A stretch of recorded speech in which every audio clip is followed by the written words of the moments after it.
I want to talk about gas pressure and do a demo just to illustrate the idea that gas does have pressure content. What I've got set up here is a glass tube in the shape of a U, and I've got some dye in water so you can see the blue here. So water is inside the tube, and you can see it has equal heights on both sides. Now the tube is open on the right side, and over on the other side there's also an opening, but I have a little rubber tube connected to it with a clamp. What I want to do is illustrate the idea that if I just pour more water in there, of course water has weight, I've got water in this container, can fill the weight. I pour water in here, both of these sides want to stay equal. Let me just pour a little bit, and you can see that as I go on one side, both sides go up the same. Now, let me clamp this tube off.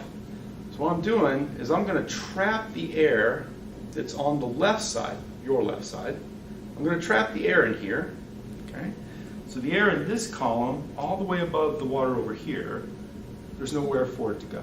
So it's stuck in there. Now let's see what happens when I pour some more water on this side that has the opening. Remember, air is free to go in and out of this tube. So if I pour water down, it's going to push air out because it's going to take up some volume.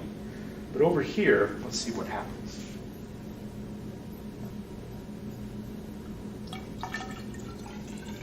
Oh, the two levels are different.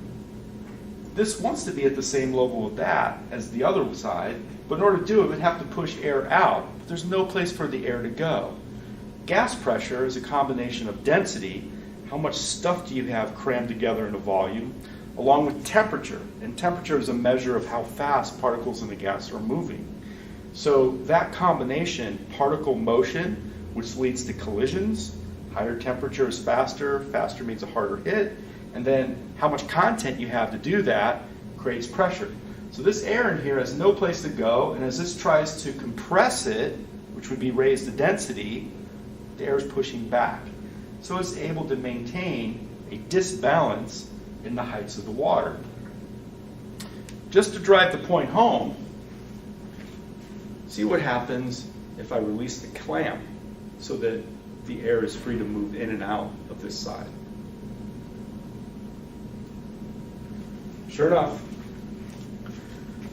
the columns go back to the same side so that they're in balance with the gas pressure of the air that you're breathing.